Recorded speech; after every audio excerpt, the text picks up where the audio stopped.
Everybody like, subscribe, Kickin' It Stateside A2D Radio. That's my baby. That's my baby. We're going at it at 110%. I just want 5 minutes of happiness, please. Just give me 5 minutes. And they scored. They did it. Left. What the hell was that? Oh yeah. What the fuck are you talking about?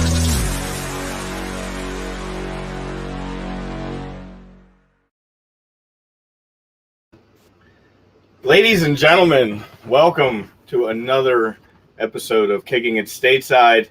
How do you not get pumped up? Lord Walker's first time being able to sit through the intro with me. So everybody who doesn't know him, he is a great friend of the show and brings a lot to offer. So with Adam out, we invited him to run the show with me today, so we didn't miss any time. So we will get more into that shortly, and I will introduce him a little bit more and go over a few things there. But first of all, just wanted to say Kicking It Stateside is brought to you by Specialized Physical Therapy, Dr. Paul Vidal, 2 locations in Cherry Hill and Burlington, New Jersey. Make them yours. He is our doctor. Along with that as well, we talk about wellness and health on the show. As I sit here drinking my kombucha and doing our show with water on deck. Be healthy. Keep yourself healthy. Check out Body Check Wellness. Great company. Balanced recovery. Look at that. No surprise there. Utilizing the full potential of health. Comes in extracts, gummies, topicals. Use promo code A2D. Get 20% off that order. A lot of promo codes going on right now with us as well. Pretty much every promo code is A2D, and pretty much every promo code gets you 20% off. We're doing the Manscaped. We are who else are we doing? There's a couple other ones, but the other one I wanted to go over with you was a big part of why Lord Walker is here with us today.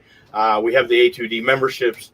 It's only $9.99 a month. It gives you amazing perks, shout-outs, member shows, appearances, and weekly pits from the Money Pot podcast. So join today, and yeah, we'd love to have you. So without further ado, Mr. Lord Walker, thank you for joining me today. Sure. Being able to get a show under our belt. I know there's a lot of things that you always like to talk about and you want to talk about. And sometimes we just don't have the proper amount of time. I think between all of us, we never have the proper amount of time. Yeah. That's why we started the group chat, so we can have conversation going nonstop. But which is pretty cool. I really appreciate the group chat. Group chat's got a lot of great members in it, so. It really does. It really does. We have some good members in there, and obviously the great members of A2D as well. Right. No bad members, of course. We're not saying of course bad members. Let's make sure. No bad members, but we are bringing this game to light. I think a little bit for some of the guys that weren't really soccer guys. I think Euros might have helped a little bit. We tried to, hopefully Copa helped a little bit. I hope some guys tuned in that might not have. So. Yeah, and for the CAF as well, it's coming up. Yeah. But what we really need to talk about is the Gold Cup, because that's how we're going to get people on board, right? What our team's going to do. They don't care. I mean, ultimately, they care what their ancestors from Italy's team did, but people here that aren't really privy to our game or don't love our game the way we do yet. These are the type of things we need to draw them in, right? Sure. And it's important because, I think one of the things that we always have to do is support it when it comes to these international tournaments as well, considering that we just talked about the Euros, considering we just talked about Copa America. I mean, the Gold Cup is our Copa America, or is our Euros, basically, So it is really, really important. It's a major tournament, and it's something that we've won 6 times, hopefully 7 coming up, lucky 7. Yeah. And it's something that's important to this country as we continue to build towards becoming a international powerhouse as opposed to just a regional powerhouse.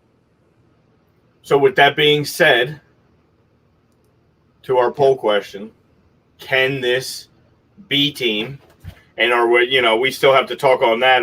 Is it a B team? Is it a C team? What are like? Well, I missed you last week because I know we talked some last week, and I know you weren't available, but there were some things said. There was some feelings expressed. Oh, I bet. We do have a game coming up tonight. I mean, that could change some feelings, some vibes.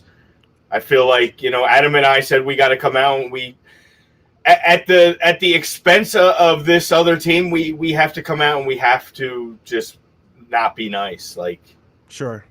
Well, let's be honest. Haiti is going through some internal domestic, difficulties, to say the least. And my thoughts and prayers go out to the fallen president and everything that's going on in Haiti. But and they're coming out and they're trying to basically focus and play for, I guess, in a sense, in his memory, in a sense, but also to really have a distraction in their minds to be able to play for. But St. Martinique, a little different story. We should be able to come out and really put something on them. I don't know if, Canada is going to be a tougher competitor, I think, this year, or than normal, especially since they had some success against us last year, and also because there are rivals, or there are border rivals, however you want to put it.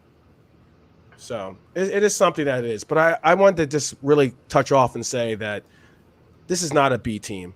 I am not the biggest. I'm not the biggest fan of the MLS being a top draw when it comes to leagues. Obviously, it's not. We're not talking about it's like the Premier League or La Liga or something like that. But it's not the bottom as well. So it does take talent, and this is a league that people do come to, whether it's older or aging stars that come here that still have some talent but still can bring on and pass on a lot of knowledge to these great players. There's a lot of different things.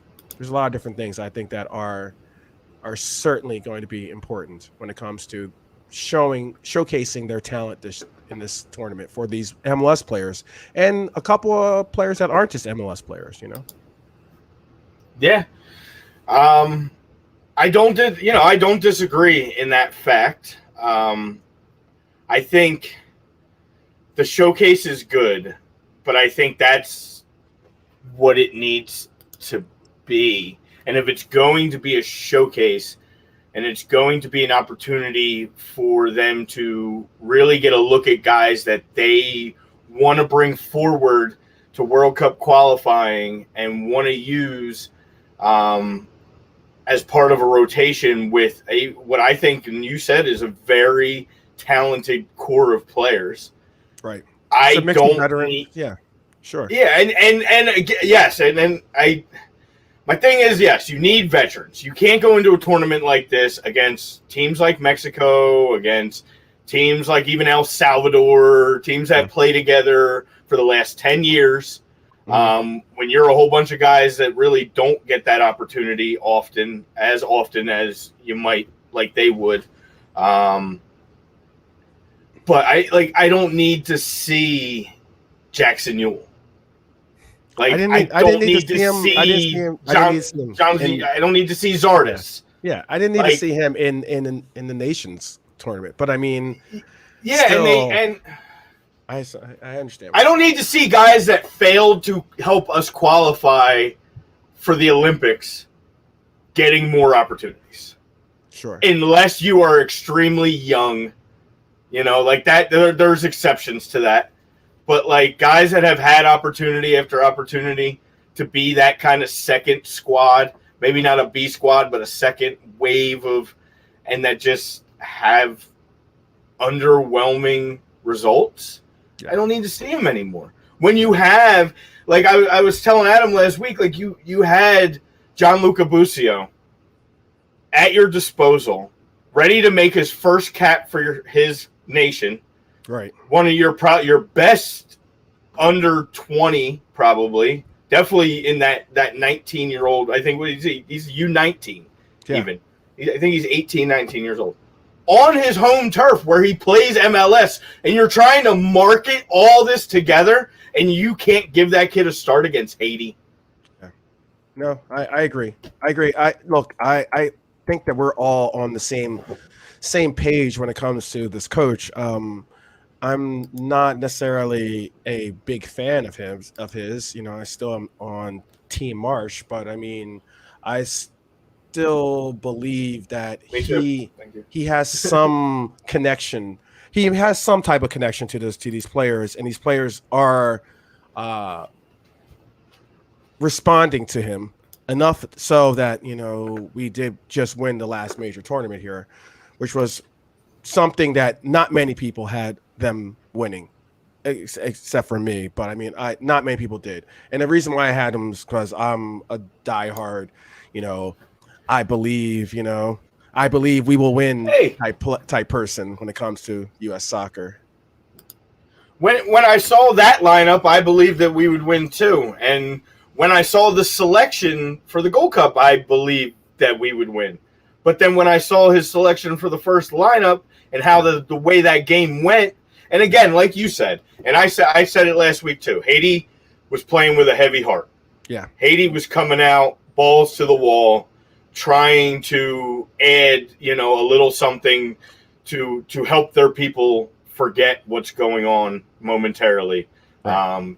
Tying or beating the U.S., honestly, even playing the U.S. as tight as they did might have helped, you know, for a few minutes with everything that's going on with them, which is great. Any distraction is good. But like we deserve more at this point. Like we really do. Like I don't care if it's the A team, the B team. Like those are the games. Like, you know, like I don't know. Well, let's look at it. So there are 9 players that have Gold Cup experience on this roster. 6 of them have had been part of the championship squads, actually, that have actually won. You have Brad Guzan, you have Sean Johnson, you have Calvin Costa, you have Christian Roldan, you have Roldan, Zardes, like you said, and you have Areola. Okay, those are all the players. They all have at least one cap with the team, or one campaign with them. That's a good mix of veterans. Not a great mix, but a good mix. And then you have a lot of players that are out there that are still fighting for positions or fighting to be a part of this squad. And the one unique thing I can say is that by the final round of the World Cup being for qualifying in CONCACAF, since they've expanded it to the 8 teams and 14 games, or 14 matches, you now have 18 months, you know, and it's going to be 7 games basically, or you're going to have a window where you're going to have these 5 windows where players are going to really have to come and play and have experience and have knowledge of the system and have all these things under their belt so that they can contribute towards qualifying, you know, or towards these World Cup qualifiers, which is going to be important experience makers for this next team. And it is something that is important. I mean, you have they're going to have these 3 matches in 7 days situations. You're going to have these truncated situations where these players that, if you're international or if you're not international, if you're domestic, it's difficult to be able to say, oh, I'm going to hop on a plane and come back for this team and really and implement myself into this team and be able to contribute the way that you should contribute. So it's going to be I think there's going to be some real significance in how these players, because it should be about, I say 10 to 12 players that are going to have a chance to really be a part of that official World Cup team, that team that really is the push. So this is a real stage for them to really showcase their talents and say, I deserve to be here. Not only that, it's a real chance for them to say, hey, world, I deserve to be a real world-class player that can play elsewhere other than like, Austin or Dallas or, or San Jose or wherever they're playing, and say, onto a larger stage. It's not saying that those aren't large stages, but saying that, obviously going to La Liga or something like that is it's a big step. Yeah. And it's, that's what we keep saying we need. And there's definitely some spots to be had. And if it was up to me, I kind of have my guys in mind. Like you said, it is good to have some veterans. There's a few that I feel like I just was tired of seeing. The nice thing is we saw some positive. Who on the squad do you want to really see? I mean, I have a couple of players I definitely want to see play a significant time, and really, I would like to see them shine or get a chance to shine. I'd like to. I was happy and not. I'm a big. I've seen it before. I love Reggie Cannon, but I was kind of glad that he wasn't able to go because I feel like Shaq Moore did a phenomenal job, and I like Shaq Moore. I think he's important. I like being able to have a good look at another goalkeeper, and I think we see that we have another pretty good younger goalkeeper. Matt Turner. Are you talking about Matt Turner? Yeah. Okay. Yeah. To go along with Zach Steffen, because we really don't have an established number 2 at this point. And I don't know if Zach Steffen is definitely the established number 1 if somebody wants to push him. So, okay. You can never have enough good goalkeeping. You know that. So that's extremely important to me. I want to see Busio. I want to see DK. I want to see Hop. Like, I want to see those guys that are playing good minutes in Europe that have been on a longer layoff right now than the guys that have been constantly playing. Like, all the guys that came from MLS are in the middle of their season. So they're fresh. They're going. I want to see these guys that, haven't played in a month or so, that have just been, kind of in limbo. I know DK's back with Orlando, but I don't think he's really played with them. I think they're waiting the next move with him because he's money in the bank right now. I wouldn't be risking that, and maybe there's some orders from Orlando to not play him so much because of that. Some of the behind the scenes stuff we are not privy to, obviously. So maybe we're out of line when we say certain things. Maybe we're not. I mean, let's also not forget that Ethan Horvath was the star of I love Horvath. And he just got moved. Yeah, he did. He just got a good move for himself. So that's where you got to give props up to that. And because I think he's definitely solidified himself as a real backup, which is something people still have some questions on. I did not want to leave him out. I apologize. I was kind of. But Matt Turner is someone I'd like to see. I mean, Brad Guzan's a definite. Brad Guzan's a veteran I want on my roster because he's just gonna be good in the locker room. Right. And Sean Johnson is a veteran as well, actually. I mean, it seems like it's interesting calling him a vet. I mean, obviously the veteran, but a seasoned veteran because he is relatively young, but he's still not a young in the sense of what is now considered to be young when it comes to and especially when it comes to goalies, because goalies tend to have a lot longer of a shelf life when it comes to playing. So, but I'm on board with you. I want to see DK play. I want to see Hop play. I want to see Giacchini. I think that's how you say his name. Giacchini. Giacchini. Yes, Nicholas. I want to see him play as well. I wanted to see Sebastian play a little bit more too. Yeah. And I actually was disappointed because I wanted to see I believe Sebastian Soto. I want to say his last name is the player that he has some caps. I just want to see these players that don't have a lot of caps or have zero cap, especially get a cap, which makes them have somewhat be obligated to progressing with us as opposed to us losing them to another country or something like that. I'm going to be extremely disappointed if that's not the lineup tonight in this game, because there's no reason you can't toy around with the lineup. Not to belittle, the great country of Saint Martinique and their soccer program, but No, like not at all. we- Not to belittle Canada. Yeah, Sure. you know, like Not to belittle no, Canada. we can belittle. No, Dan's out here throwing this I up. know. You can belittle Canada all that you want. Wow. Okay. You can say we'll lose. He's rooting for St. Martinique tonight. He's Oh wow. No, Adam out on Up that. in Seattle. Adam made it on out of the West Nice. Coast. You're in my time zone. Nice. Yes. Look at that. Yeah, I mean, like, look, I'm looking at it as, no one wants to count their chickens before they hatch, as they say, but I still am looking at us winning the group and winning our Group B. I wish, unfortunately, it's going to be, I believe the quarters are going to be here in Arizona, and I was hoping, but it'll end up being Mexico or something like that. It's against Group A and Group D play in our region.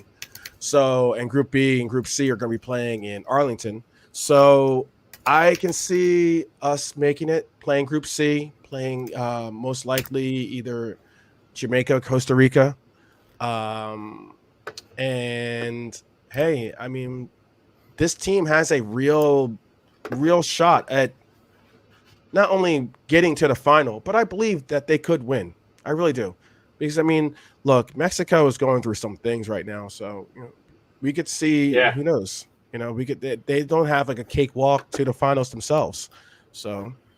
No, they don't. By tying Trinidad, they really hurt themselves, especially since El Salvador's playing out of their minds right now. I know the competition is maybe, but it doesn't matter. Like they're doing what they need to do. They're coming out, they're winning games. They got 6 points. So they're making it difficult in the group for Mexico, definitely. Yes, definitely. And Mexico, outside of that one kid from last night that put 2 in the net, Funes Mori, they've looked pretty underwhelming. I think he's got 3 for the tournament. No, he's got 2 because they didn't score in the first game. So he's only got 2. But I mean, he's the only one that's really doing something. Yeah, like you got to realize too that sometimes that saying where you play down to your competition. I mean, Mexico is a world power. I'm not going to discount that they are a legitimate world power, but I still believe that sometimes they come out and they don't really. They feel as though they can turn a switch on or off whenever they need to and just make it happen because they shouldn't have tied their last game. That should have been an easy win for them, and for them to go out and show that, they feel as though they're just going to kind of like sleepwalk their way to the finals. Hey, if that's the way you're going to look at it, cool. Hopefully, hopefully you keep that mentality, and we see somebody else, but not do something where like it's like Costa Rica or something like that, or I think that's who we lost to last time or one time in the finals. And that we should have beaten, but we end up losing, so. Costa Rica is almost respectable to lose to. Like some of the other ones are not necessarily as respectable, but I know what you mean. Like even then, we shouldn't be losing those games either in the grand scheme of things. But we shouldn't. We really shouldn't. No. And that's the bottom line. And I know that this team is really looking towards making the difference this year. I mean, again, I can't stress enough that a lot of these players, I don't have that many contacts or friends with some of these current players, but I do know that every last one of these players has in their mind or mentality that they are good enough or should be on some type of level with the other players that are getting recognition on the A squad. And I think that once you shake that mentality of thinking that you're on the B squad, you'll actually make something. You'll actually see some progress. You shake it off and you say, "Hey, I'm here for a reason." Once you put on that crest, you represent United States. Period. Right, you're I'm that behind team. you. Yeah. You're that team. Go out there and be the best you can be, and that's all I'm asking for. And that's what all of us that are U.S. supporters are asking for is just represent us as well and as best as you can. Play to your ability, because I believe that we will win. Yeah, That's I feel you. I need to have a better attitude about it because I was very unhappy when that lineup came out. Sure. Last week, So I feel like I at least had it backed up a little bit. I came out and said on the one thing with the little tongue-in-cheek that I kind of hoped we would lose that game just based off of that lineup. God, because then it would be, but you know what I mean?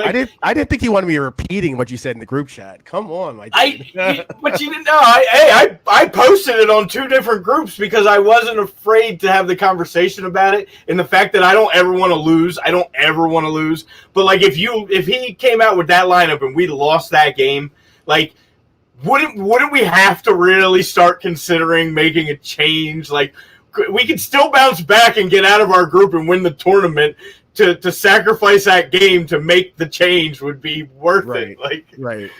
But that's what I meant. But I'm still. I actually didn't really want to see us make the transition, being that I do have a lot of friends from that U.S. men's national team that was under Jurgen. I know that those guys really, really appreciate it and love that coach, and I didn't want to see them transition from him, to be honest with you. I mean, to have that experience alone, someone that's, won titles in leagues, has lifted multiple World Cups. I mean, like played for a German national team. I mean, got to meet the Queen. I know. Those things. Where at times I think we've all occasionally badmouthed Jurgen, but he's probably the best thing we've had in 40 years. So easily. Yeah, I agree. I definitely agree. And that's why I really was like disappointed to see him go. But all the same, we move. Right? We move. Absolutely. So I, just to answer it officially, I'm going to agree. I think we can win it. Let's go out. Let's give these guys full support. Let's put up. We need like a +4 tonight, but we really do, because Canada's +3, we're +1. We're gonna play them in the final game. There is a likelihood, even without Alphonso Davies, that game works its way into a draw. So you got to go in with a better goal differential, and who knows what? Obviously we got to see what they're gonna do against Haiti first. Yeah, but if Canada wins that game and they win it by a couple goals, we got to go out and we can't just let up. We got to put balls in the net. Yeah, we do. And it's good. I think that we have a very good opportunity and very good chance of doing so. So if anything, if this game's got to be a tune-up for us to really get those gears rocking and rolling and moving. Yeah, so everybody tune in tonight, 9:30. And if you want to watch Dan's bum-ass Canada take on Haiti, that's at 7:30. So you can lock into those two.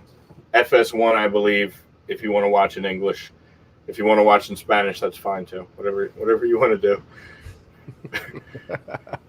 You could find that on a lot of Spanish channels because they run every tournament. We have to dig through our channels and pray that we get some coverage. No, so. You do. Yeah. But I mean, I do think they are going to be on most likely Fox Sports, because Fox Sports has really been. Yeah, no, it is. They've been doing the whole tournament, and they've been doing a decent job. It makes I do say that I feel like my future in commentating is bright though when I hear some of these games because just you hear some of them and I'm like, you know what? I mean, yeah, I feel you. I'm not that far. Not that far off. Not that far off. That is certainly true. Because some of those just need the right foot in the right door. You know how it is. Yeah. Some of those guys are like. But yeah, real quick, we got Mexico at 11th in the world, USA at 20th, and I just wanted to look that up. And then Canada at 70th, Jamaica 45th, Costa Rica 50th, 67th is Honduras, and 69th El Salvador. I mean, those rankings aren't exactly the most compelling of rankings, but all the same, that's why I fear Jamaica the most in this entire tournament. Yeah. Oh no, and they've gotten some actual nationals or people that have what do they call it, compatrioted back to Jamaica that are playing, that could have played for England or could have played for. They haven't even rolled out Mikel Antonio yet, so yeah. That is that team.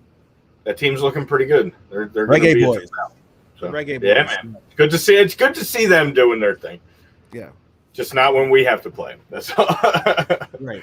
Exactly. All right, so we're halfway through here.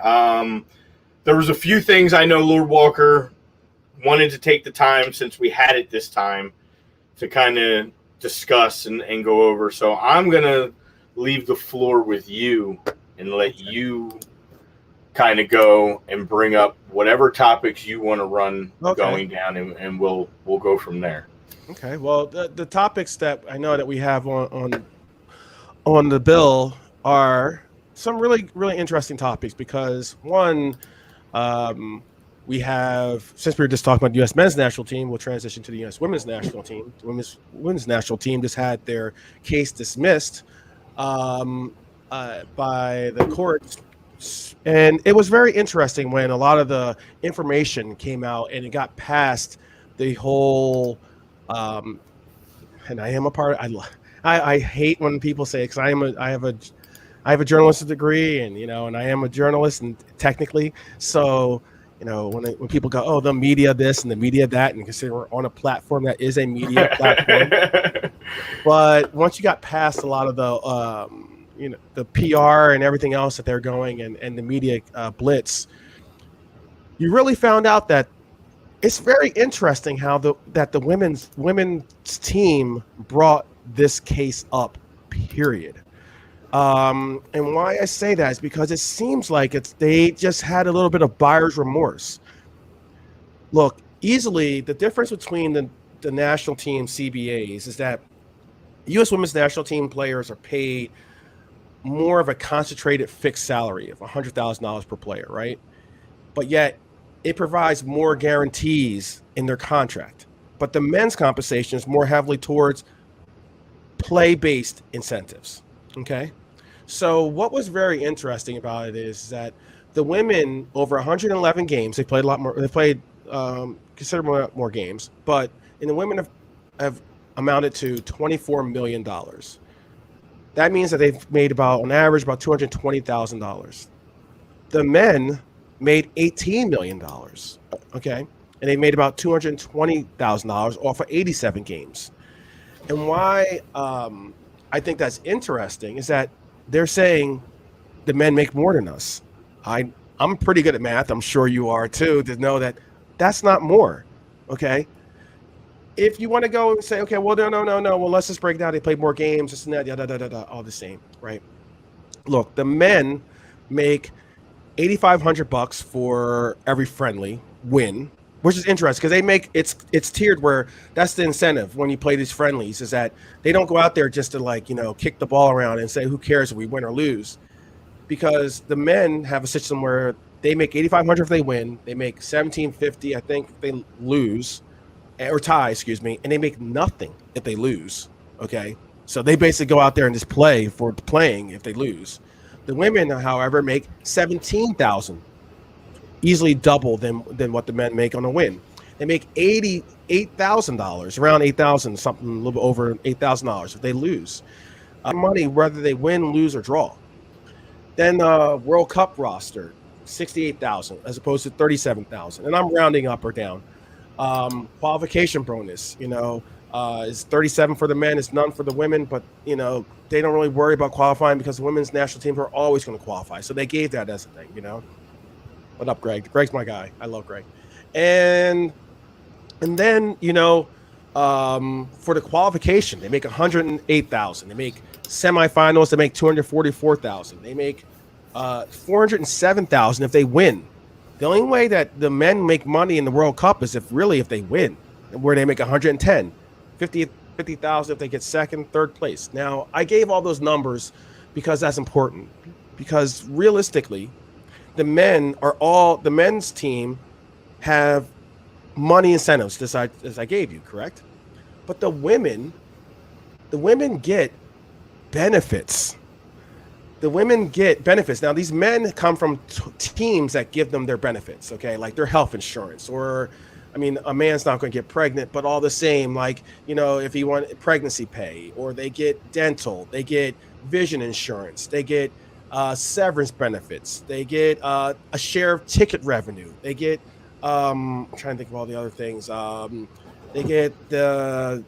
they They get a certain qualification on probably kit sales, probably like merchandising. Well, they get the NWSL salaries. They get a guaranteed of $62,000 to $67,000 for the salaries. They get good faith effort minimums for number of games. They get a post World Cup tour.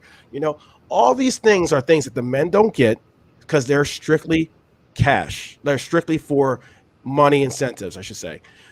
Well, women are getting those things. Okay. So by you put all those things together, they're making more money than the men. But yet, in the end, they're sitting out there going on these campaigns and sitting in front of televisions and being like, saying, oh, we're not getting the same money. We're not getting the same money. We're getting underpaid. No, you're making more. And on top of that, it's not like U.S. Soccer said, hey, take it or leave it.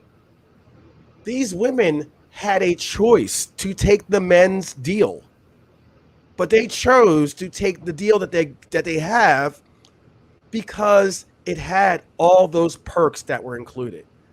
And what's really sad, and at least I believe is sad, is that to go out there and use the crutch of the whole equal pay and women need equal pay and everything else. Those are noble causes. But when you attach that to something that doesn't apply to that at all, that really, really takes away a lot of the win from that sale. And that's really sad. That's sad as period, you know. And when Joey is asking if the men don't the men draw more in revenue?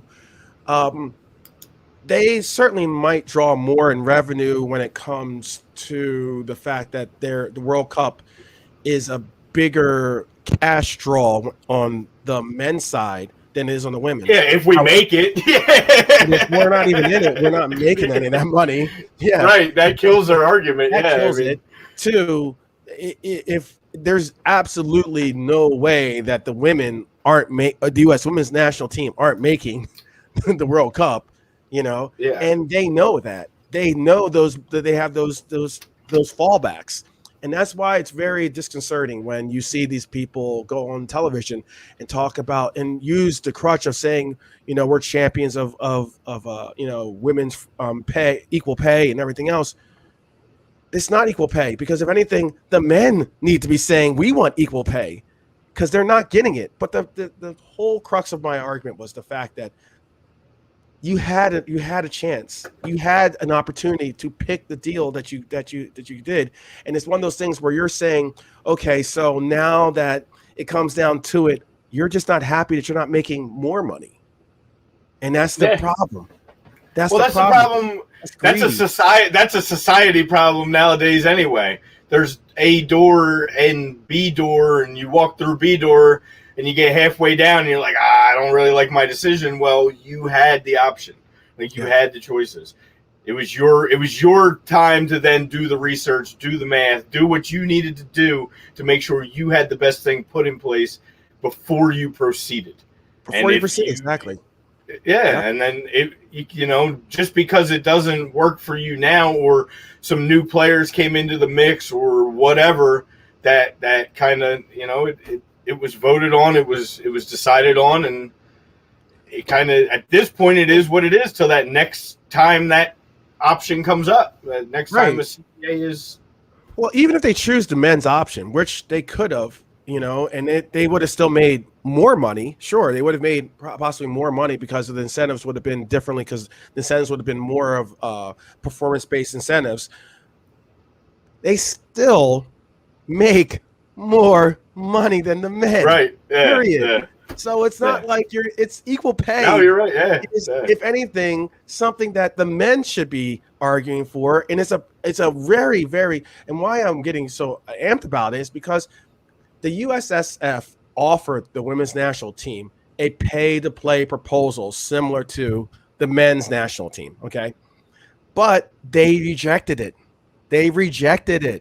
So to say these things that really don't amount to the same things that you're saying on television or the things that you're getting the president to champion or the things that you're like getting all these different groups and efforts to get on television and talk this and talk that bad about this.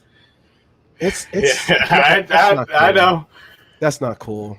I'll let you handle that, because if I start going, I'm going to get myself in trouble on that one. And I know it's definitely something that. But you're right. I mean, yeah, that's that third rail. I know I'm touching a third rail, but I mean, I'm that is something. They're using the nature of the times right now to try to take advantage of something that they really don't. One, like you said, they don't need to. The numbers don't lie. Like. And two, yeah, it's just I would almost just let them, and then let them start making less money, and then be like, can we go back to the other way? And then be like, we can't keep. And I'll end with this. Even if they did do something on the lines of take the men's deal, they got to realize that then that means, especially for considering they are women, they have that, the pay for I don't know if they have childcare involved, but they have like those incentives, those healthcare incentives, where they get time and they'll be able to be compensated for if they were to get pregnant or something along those lines, and they had to take time away for caring up for themselves or caring for their child, which is important and is something that you need to have. And those are incentives that are important, and those things are the reasons why that they went with that healthcare is important. I would want healthcare for every American, but not every American has healthcare still. So all the same, I mean, they went in for incentives that were more catered towards things that they weren't getting, and they got them. And now that they got them, they want more. And that's greedy. And that's something that I don't want to see out of this team, because I really love the U.S. women's national team. I mean, they are the powerhouse when it comes to women's soccer, and I don't want them to fall into that hey, I'm a superstar and you should pay me 10 times what I'm worth type deal. So I just think that if you want that, then go market yourself privately and get an endorsement deal and do whatever your other athlete has to do to make extra money if what you're making isn't enough. Yeah. And I mean, and this even almost segue in, again, another segue into, talking about greed and everything else. I mean, the other topic that I really wanted to touch upon let's go there, was Barca, and Real Madrid. Hey, Real Madrid too is equally in the doghouse. And, I think this whole too big to fail thing, is something that is immensely dangerous. We saw it with our banks. We saw it with different things that certain institutions, that we have in our own country. But we're now going to go to the point where sports teams are too big to fail. They're now about, so the Barcelona, I'm just going to heavily go on Barcelona. I'm not going to really touch that much on Real Madrid, but Barcelona went to the official credit institute in Spain, and are asking for a $200 million loan guarantee. That's a lot of money. All right. I know that the Real is going to ask for $100 million. Half of that is going to be taken care of by certain banks. I'm not going to go through all the banks, but they need approximately 594 million euros. 300 million of them, 300 million of that 594 million that they need. 300 million of that goes to their players. Dude. On the other hand, when you have Barcelona. Barcelona has 120 million that they need, basically. They're going to be, they're asking the same situation with the banks, but theirs is even worse. They want the banks to assume that the main difference in that is they want the banks, the state, to assume 80% of the risk. 80% is on you, the people of Spain. To keep Barcelona going. Yeah. So Barcelona allocutes about 670 something around there million euros, to pay the salaries of all the professional teams. Now, keep in mind, they have a basketball team, they have a handball team, they have a roller hockey team, those things. Okay, that's a lot of money. Sounds like a lot, which it is. But when you come to, I was looking at the Messi deal because it was leaked by a Spanish paper.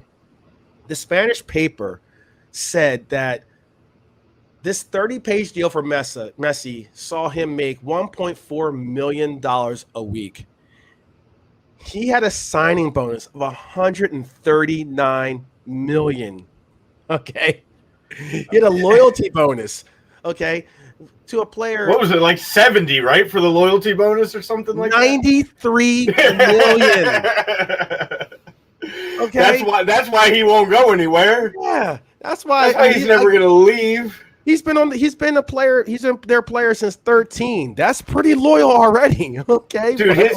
You know what? If I'm starting anything, I want his dad as my main negotiator. I'll tell you that.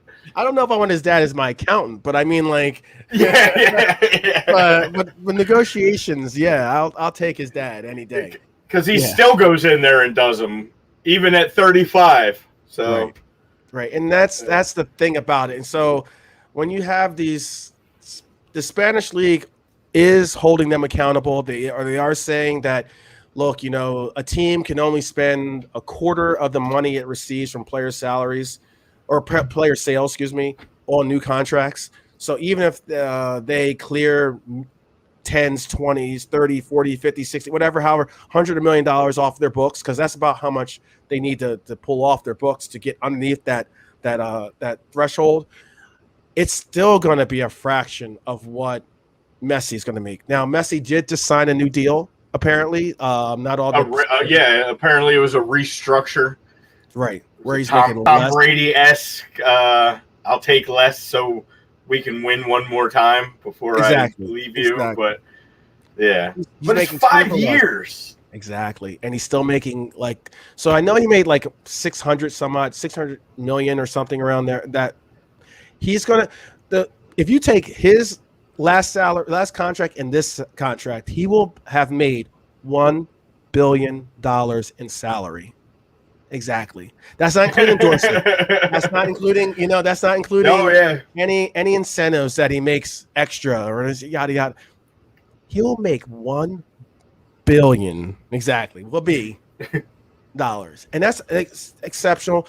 More kudos to you. I'm not knocking anyone making their money. I'm not knocking anyone that the market allows for it to make. But the one big gripe that I was really having on this was because I can't stress enough about how, we had the whole Super League come out, and this is even more testament as to why they needed the Super League to happen for Barcelona, why Real Madrid needed the Super League to happen alone, because they needed some influx of money because they knew that they were already going down a slippery slope when it came to the fact that they're $1 billion in debt, the fact that they are $200 million over the, I guess you call it cap, if you want to call it that, for their salaries and such. And those things are really, really important.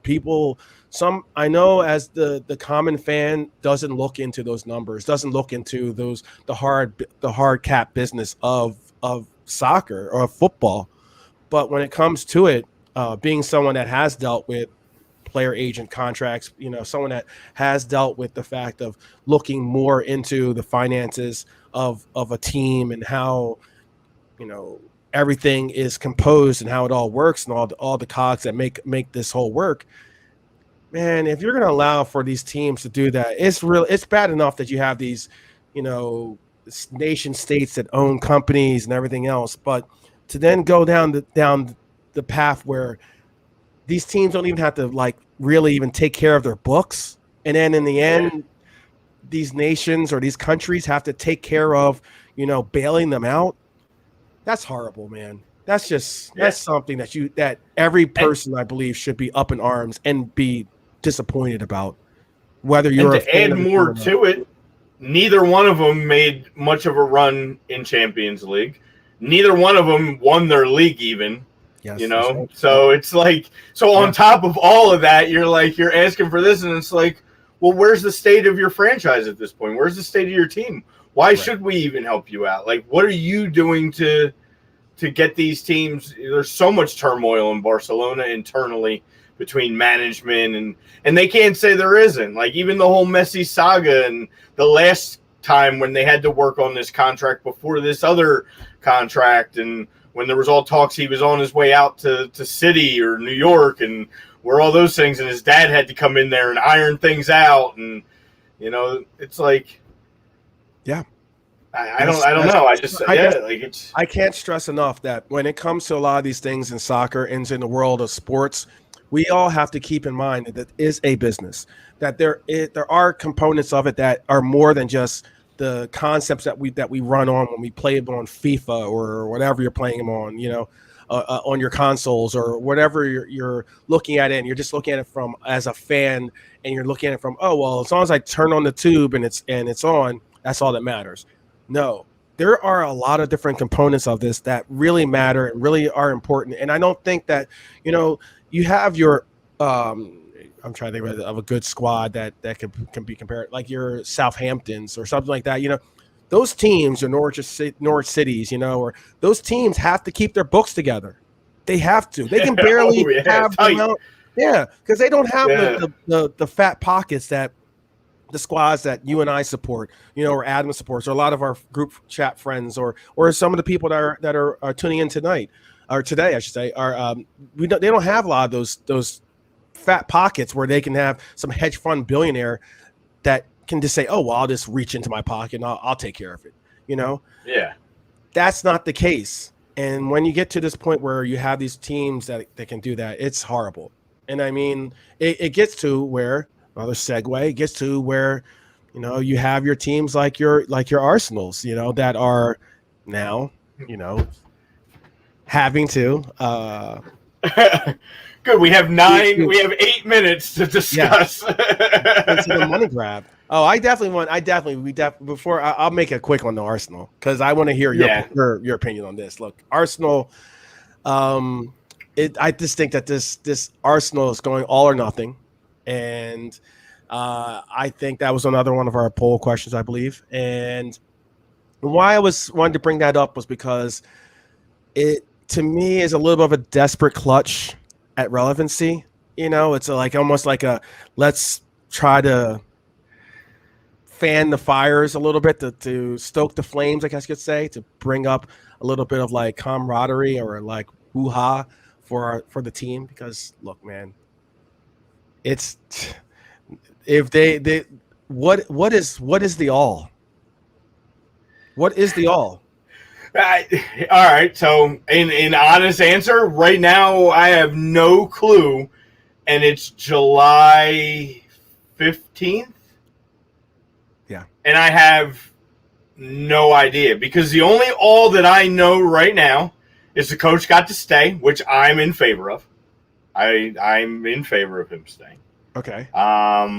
We just played a friendly with guys that have played major caps minutes in the Premier League, have solid careers in the Premier League, and couldn't beat a Hibernian team. I don't care what the situation. There's no explanation for it. It's just it's unfathomable. I don't care friendly or not. Like the Arsenal groups were going back and forth, and again, I'll just let it go. It's already forgotten about. It's already, we move on from anything like that, because we have a season ahead of us. We have a season ahead of us where we have no Europe to worry about. We have no distractions. We have one goal. That's so cute. One target, right? Right. But who's shooting the gun at the target is the question. And I have no idea. No idea. And I don't know if they have an idea. Right. We've brought in one transfer, and I like to bring in, but he's a backup.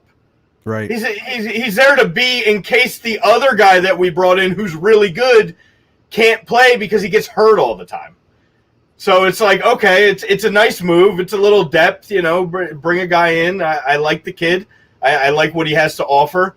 It means Klosniak's going back out again on loan, or, I won't see him again after that debacle that he played in the other day too. But it's like, all right, is someone coming knocking for Aubameyang? Do we have answers? Like, do we have answers in our midfield? Are we sticking with the young core? Are we bringing somebody in? Do we have any defense still? Where are we at on goalkeeper? Because last I saw, Matt Ryan went back to Brighton and then went out of Brighton, and he's gone. So he's not even a backup. We don't have a backup goalkeeper unless we're going to go with the young Icelandic kid who's not even that young anymore. So it's and I'm not even sold on Bernd Leno anymore. You know, like we messed up, and we all know we messed up. Everybody knows that the guy that was in-house for 12 years, that got sent out on loan every year for 12 years and was faithful to the crest and came back and finally got his time to shine and led us to some big, big victories, then got sent on his way down the road, goes and wins, a Copa, goes and wins player of the tournament, goes and, is the face of Argentina soccer after Messi walks out the door. I think you hear that sound. That beeping sound is tilt. That's the tilt sound, because we have a gooner on tilt, people. We have a gooner on tilt. We got an owner that just won't go away. He won't sell. Wow. That should sell because he doesn't even know what a soccer ball looks like. Wow. I mean, I don't know. What can I be hopeful for until I see? Hey, look at it this way: you got $10 million, around $10 million, most likely coming to your team. How about that? 10 million pounds. What for Willian? Well, no, 10 million is that's what Amazon paid. So Amazon paid Man City and Tottenham, who did it before. Yeah. They got 10 million. So look at it that way. Hey, ooh. maybe you got $10 million that you could get another good player. What does $10 million get you? Hey, you know what? $10 million can get you quite a bit, actually, to be honest with you. Yeah. Hold on, but if you have the right people making the right decisions, and you know that with some of your teams, it's all about the right people making the right decisions, and it doesn't matter what your resources are. You can have limited resources, and if the right guys know what they're doing, you're fine. And you can have all the resources, and if the wrong guys don't know what they're doing, you're in trouble. And right now we have limited resources, even though we could have unlimited resources, and we have people making the wrong decisions. So we're just. But I just that is $10 million could get you something. I mean, hey, $10 million could get you. I say that because $10 million we just turned down for Liverpool. The club turned down an offer for because we could have bought Kabak for $20 million on the loan. That was the deal original, but we allowed for him to go back to Schalke. But they offered him back again at a cut rate of $8.5 million, and we still said no. So I mean, hey, you can get Kabak is a good player. He's not a bad player. Listen, he's not a bad player, but. You're talking about rich guy problems, even though you guys spend your money properly because you can afford to send Kabak back because you just got one of the best young defenders on the market to pair with your world-class defender coming back off an injury, to pair with another guy who still could be a world-class defender if he ever gets his head out of his ass, and Joe Gomez, to pair with, I believe Joel Matip's still there to just be your fourth guy who's better than most teams have as a number one guy. So that's true. Hey, I know.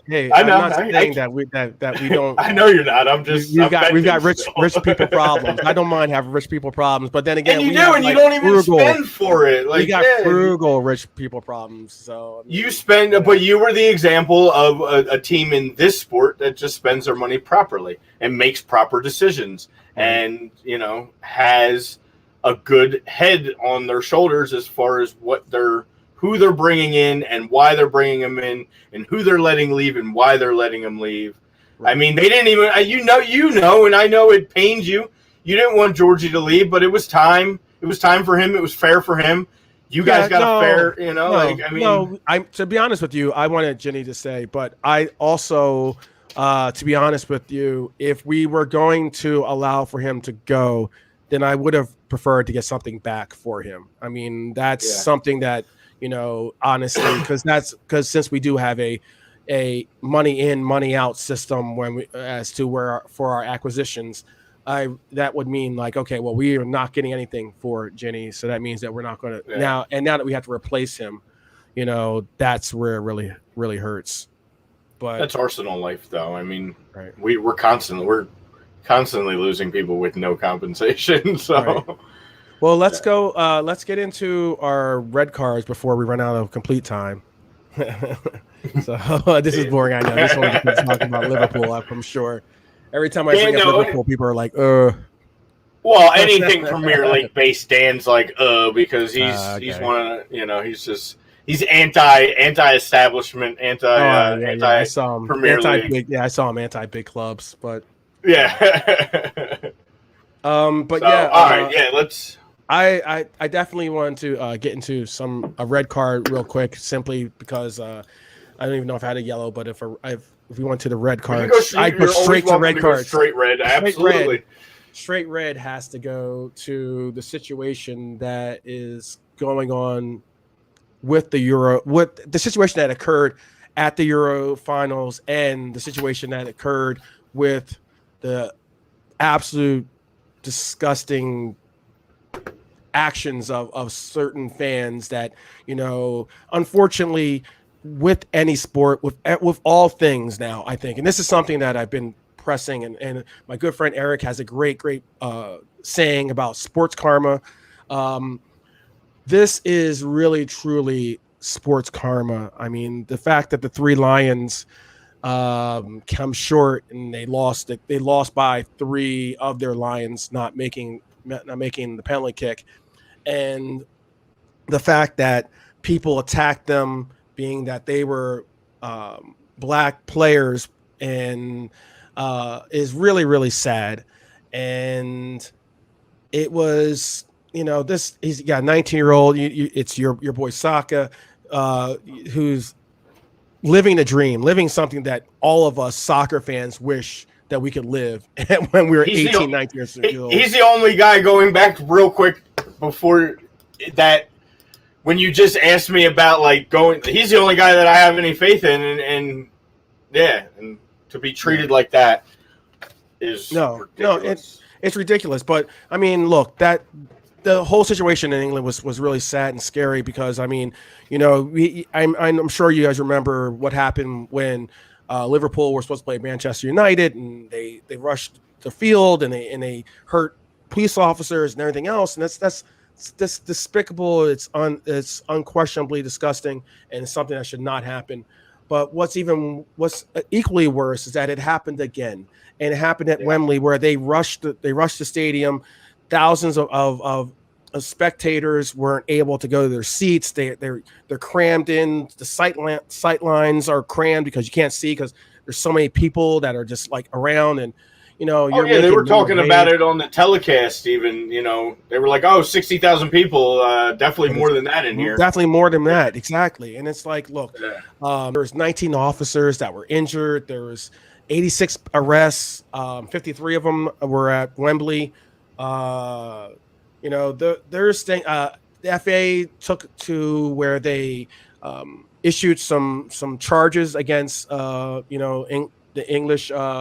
English team because of the actions of their squad, or of their fans. Excuse me. I mean, they were booing during the national anthem, for instance. They did it when they played Germany too. They booed. They booed during the German national anthem. You want to have some class. Yeah, have some class. You get to host a tournament, like the big games in the tournament, and you're talking about bringing it home. I mean, dog. I mean, you can't do that kind of stuff. I mean, there was it was karma, like you said. It was football karma. Yeah, Lando Norris. He's a F1 racer. I love F1 racing, and he had he was beaten and got his watch stolen, $40,000 watch, or $55,000 watch. There's things about I told you before about the pen being shown in the face of the goaltender. They got fined FA got fined 30,000 euros for that. It's one of those things where you just time and time again, the unruly situation with a lot of these fans taking really, really terrible actions, and being the loudest in those things are the loudest things you hear, because there's a lot of great fans. I would like to think that there's a lot of great fans out there that are good people, that love the sport, that want to just continue to enrich themselves with the sport. grow the sport, learn the sport, whichever the case might be. And often is the case is you have like, Twitter where they have 1,000 tweets that got removed from the racial abuse that they gave, or, permanently suspending members on there for apparent abuse and such on Facebook and on Twitter and all these different platforms. Those things, these people are real people, man. And I can't stress it enough, being that a lot of these people are my friends. A lot of these people have been, some of these people have been my clients. Some of these people are just people that I respect or people that I look up, not necessarily, or maybe look up to in some cases, or appreciate, period. But they're people. And often it's the case is that we get so wound up and so emotionally involved that the ugliness comes out, and that's just horrible. I don't want to be a part of that. I just want to start a different. And you know what the sad result's going to be? The sad result's going to be is those fans are going to take it away from all of us fans, because they've already played games without fans for a year. And they've already figured out the infrastructure on how to do such things. And they already have the streaming site set up. And they already have all these things in place that if they want to just close the doors, they could. I mean, again, ultimately, it might hurt their pockets initially. They would find a way to get their money. But, like, if it gets to a point where they don't want to allow people in because people can't handle themselves, that, and that's where it could one day lead to. Well, no, Mexico. Well, that's what happened with Mexico. What happened in the Nation Cup was horrible. The fact that that you're throwing things on the field, the fact that you're doing that abhorrent chant, those things are horrible. I mean, like, when Reina got hit in the head, off when we scored that amazing goal, that should be an iconic moment. That should just be something that everyone celebrates. And yet we're worried about someone's health right now. We're worried about someone being injured or possibly, seriously hurt because some fan wants to throw a beer can onto the field. That's silly. And even Mexico had to deal with it from the previous game. Even I think it was the game that they just played in the Gold Cup. They were still doing the chants. Okay, to now where they're not going to be allowed to have fans at their World Cup qualifying games. They're going to not have them in. But where does it eventually stop to say, hey, how long do we have to take this away from you? Right. And I really truthfully believe that it gets to the point where maybe you have to forfeit games. Maybe you have to go to that point where, you hold these fans accountable the same way we want to hold our athletes accountable. We hold our fans accountable to the point where let's lay down some law that says, be a good person. I'm not asking for you to be some exceptional amazing, like what happened to them suspending games because they were doing it for a while. They were stopping games, and they were literally, when things were getting out of hand, they were stopping them, saying, hey, if you keep this up, we're going to call this game. And it seemed to get things under control. I haven't heard much of that lately. And maybe you're right. Maybe that's the thing. You get that one, hey, over the PA, you guys keep this up, we're going to have to your home team's going to have to forfeit this game. Yes. It's going to be a 3, and forfeits are what? They're usually all forfeits are 3-0 goal differential. So that's I mean, like that's a big scenario. Like you don't want to, and that's it. And then the second time it happens, whether it's one fan or 1,000 of them, then that'll start letting fans hold the other fans accountable inside the stadium. And that first guy that starts chirping, they're going to be like, bro, if we lose this game because of you, like you're not walking out of this stadium. I'm not trying to say we need a vigilante crowd. But not like I know we're almost we got to cut it in a second here anyway. But like just as an example to our local community and our A2D guys, imagine going to an Eagles game, right? And you're up 21-3 on the Cowboys, and your fans start chanting. And they come out and they say, listen, you can't do this. You got to stop or they're going to call this game. And some idiot keeps going. And next thing you know, it goes right into the scoreboard as a loss. Automatic. Game over. Cancel. Go home. Ticket, we're all leaving. We're all leaving the stadium. And now, and you guys lost this game. Like, yeah. No, that's the way it should be. It really, that's that's the way it should be. I mean, it's just because then that's the only way you're going to really have people start to not look at. I know, Starlo, big PSG fan. That's the only way you're going to have people really hold themselves accountable, and that's the one main thing. Is I really believe, like, I know I've gotten into this thing. I'm going to say it real quick so we can get out of here.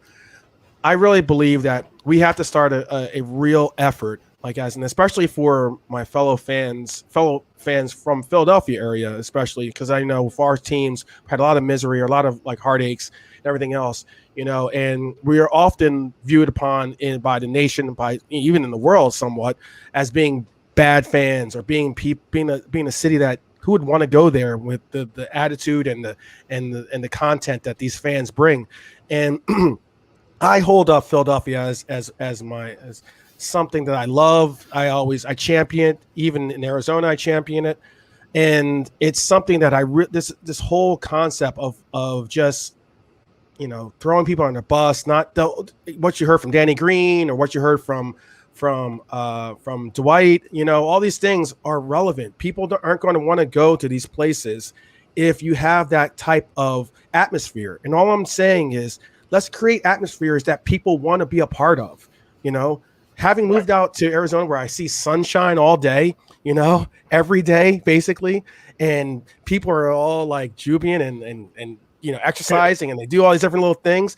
It's made me somewhat of a different person. I openly admit that. Oh, yeah. And when it comes to, hey, well, the Eagles lost again or something like that, I can go, oh, well, I guess I'll just go for a walk in the park. It's cool. Something on those lines, But, that's something I really want to just stress, is that we just need to really like dial it back a little bit, and really get a real good grasp on, hey, these players are people. They're human beings. They're not animals in the zoo. They're real people. And the actions are these racial actions, all these different things that go on. Right. It's okay to be fanatical.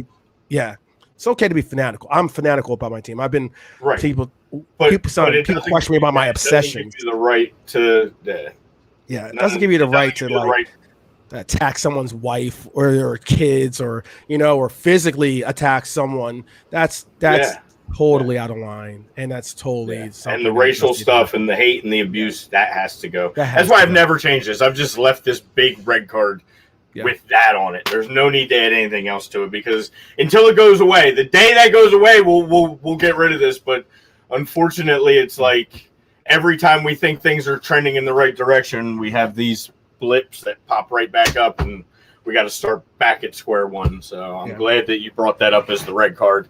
I'm not even going to go into a red card. The only thing I'm going to acknowledge before we go off the air is the legend, the man, the myth, Aaron Robin has announced his second retirement from football. Oh, wow. So he was playing with a Dutch squad, and he's going to be walking away at 37 years old. So congratulations to him on a good career. Always a fun watch. So it's a little Byron love for me, and that was those were some fun Dutch teams that he was on.